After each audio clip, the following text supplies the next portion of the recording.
Gone by autumn. The Prime Minister hints some reforms and commitments are on the chopping block this summer as the government looks to narrow its focus ahead of the election next year. So what is in and what is out?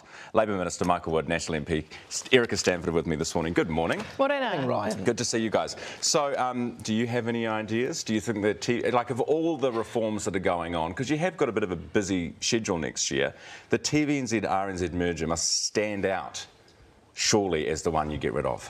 Oh, look, we've got a very busy agenda. We have over the past 2 years, and we do going into the next year. We're still going to be doing a lot as a government, and I think what you're seeing in the Prime Minister's comments is just a need for us to really focus on what's important, make sure we do those things well. What do you think? No decisions have been made about anything that will particularly change at this stage. She's just signalling a general intent to make sure that we focus on the things. We've been softened up. We've been softened up for a backtrack on something, but we're just trying to work out what it is. I mean, when you look at that, and you're talking about, the Prime Minister talking about cost of living, the economy, the need for streamlining spending, all these kinds of things, that surely would stand out as the obvious one to get rid of, would it? Maybe Michael Wood could send all National Party MPs a letter asking us what things we'd like to get rid of next year. But there's a few I could suggest. Look, what's really interesting is the fact that the government is saying that they're just trying to streamline and they've got too much on. The reality is that there are some things that are deeply unpopular. This TVNZ-RNZ merger has turned into a giant cluster for the government. Poor Willie Jackson has had train wreck interviews over it. No one can tell us why it's happening. It's a huge amount of money.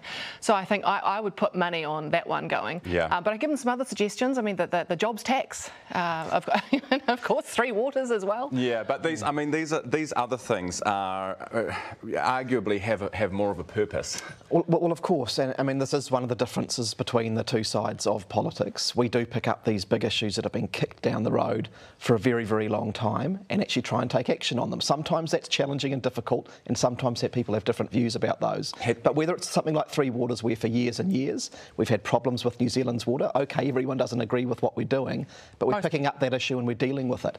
The health reforms, another really big reform. We know that it wasn't right to have 21 different standards around the country for Kiwis. Well, we'll see. We'll see if it works. Yeah. It's early days. But I just want to know from you, as a minister, have you been asked by the PMO or by a finance minister to cut projects back? Have you been asked to go line by line through your spending? Have you been asked what projects you can offer up as a sacrificial lamb for next year?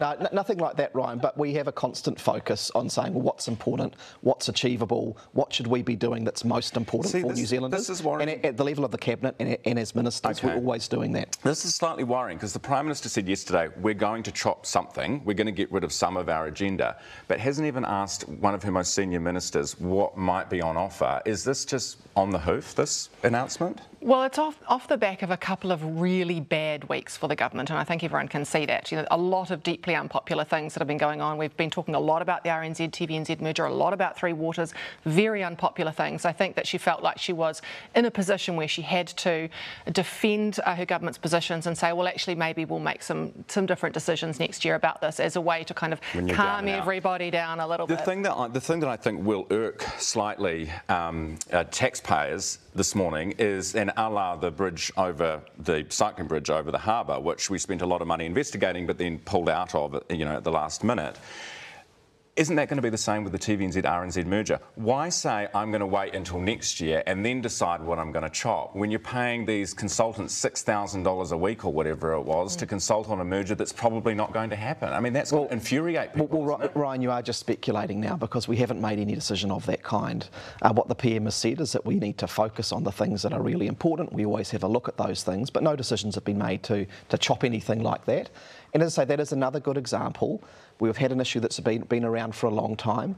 We're working on a better solution for New Zealand. We're not going to kick the can down the road, as has often happened in the past. That is our job as a government, but you need to focus on what you can achieve. It's going. Sounds like it's happening. That one's not on the chopping block. It's gone by lunchtime. Erica, National MPs retiring. Do you know of any? Who's going? Well, we've already had a few that have happened already. So we've heard from Ian McKelvey, who's leaving. But no one new that I'm aware of, no. So you don't know of any other National MPs that are planning on No, saying no, goodbye and retiring? I don't think so, no. What about you with Labour MPs? Do you know of any? No, look, I don't know of any specifically. That the PM said that she will make some announcements next week around a few colleagues, but that'll be for her, and I think it's just important to be respectful of those things. You're not going anywhere, are you? I'm loving my job. I love being here every Friday morning with both of you. That alone would keep me going on. The $350 million so-called slush fund that National's been banging out on about, what is your problem with this? Because it's a fund that's going to regional projects, climate change initiatives, etc. And so Michael Wood sent an email to Labour Party MPs saying, hey, there's this fund coming. If you have any ideas, get in touch. What's the harm in that? Well, the harm in that is not around the actual money for the projects. The harm is around the transparency and the process, because I didn't get a letter. I thought we were friends, and I didn't get a letter. So no one in the National Party got a letter. So you have to understand what happened was there was a decision made to spend this money, and then a letter went out to all Labour Party MPs 6 weeks before councils found out. Then councils found out. The only reason we even found out about it was through the OAA, because Simeon Brown, my colleague, wanted to know all of the letters that had been sent to Michael Wood by his fellow MPs, and so went, what is this? Okay. First we found out about it. Were you trying to keep it under wraps, Michael? Well, no, we announced it publicly at the budget that we were going to be making these investments. We've had a process whereby councils identify projects, they've come through and been recommended to the government, and we told our own MPs that this was happening and to work with your councils and generate ideas. But also to talk to you. It's the most banal. Well, yeah, sure. Well, you're one of the most banal and normal thing. But it's not. Is it fair? Is it fair that your MPs got a heads up about this and funding that they could potentially talk to you about, and no other MP in Parliament did? Well, any MP in Parliament could have, and it's entirely normal for a government minister to talk to MPs in their own parties about what they're doing. This project is delivering good transport outcomes in towns and cities up and down New Zealand, and here's the reason. Labour towns and cities up and down New Zealand. I need to really address that point. Mostly in Labour held seats. That's actually a very serious allegation. It suggests that we're using public money. Pork barrel politics. And it's absolutely untrue. 46 councils applied for funding under this program, and 46 councils received funding across all different parts of New Zealand. Who got the most? Any marginal Labour seats? There was one really... virtually all of the projects that were recommended came straight through from Waka Kotahi under their own process. There's one change I made at the end, which is Waka Kotahi recommended that 42 councils received funding. I said the fair and appropriate thing was to make sure that all councils received funding, including in areas like Invercargill and Ruapehu, which are represented by national MPs. This program is delivering safe cycleways, safer schools, so if we were to bus lanes all around the country. And if we were to add up all of those funding decisions that have been made, we wouldn't see a greater percentage of the money going in Labour areas. And what you can actually see is that the proportion of areas that are represented by a National MP or a Labour MP is about the same as the proportion of areas that have those MPs. I can give you an absolute assurance that there was none of that consideration. And the problem we've got here, this has actually been really popular, it's been welcomed by mayors and councils.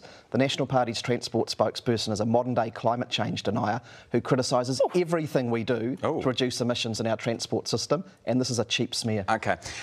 Speaking of cheap smears. Yeah, he may have something to say about that. Yeah. Can we very quickly talk about Nicola Willis's paid parental leave bill? She wants you to be able to have flexibility to both parents take it at the same time. Michael, sounds like a reasonable idea. We support that. Well, we're going to have a look at that. It only got drawn from the ballot yesterday, so I haven't had a chance to read the legislation. In principle, though, seems reasonable. Well, we always take an open-minded view of members' bills like this one. We look at the merits of them, and if it's a good bill, then it's something we'll be potentially be prepared to support. Okay, but we just look at it on the merits. That's good to hear. Erica, you'll be supporting it, obviously. Oh, of course, it's a great bill. I mean, it gives flexibility so that fathers can take leave, or partners can take leave at exactly the same time, or overlapping with mothers. So it's a perfectly reasonable, sensible bill. Should have happened already. We were talking earlier about water safety. You would have seen, well, hopefully seen our interview, just life jackets just after 6 o'clock, mandatory. Any thoughts on that? Do you know whether the government's going to do something about that? Yeah, look, it's an area that we have had under review. It technically sits with my colleague Kieran McAnulty as the Associate Minister of Transport. We continue to have a real problem in New Zealand with the number of deaths on the water in New Zealand. We have different requirements in different parts of the country in terms of the requirements around life jackets. People have to carry life jackets on board, but there are different rules about whether you have to wear one or whether the captain can ask you to wear one. And one of the challenges can be that events can happen very suddenly on the water. So it is something that we're having a look at. Okay. Guys, thank you so much for coming in this morning. Guess what? Next week is our last political panel. Oh. You look more excited by that than here. But we'll be doing presents. I'll be dressed as Santa. It'll be all on. Wow. Thank you so much for coming in this morning. Just gone 18 minutes after 7 o'clock. Labour Minister Michael Wood, National MP Erica Stanford.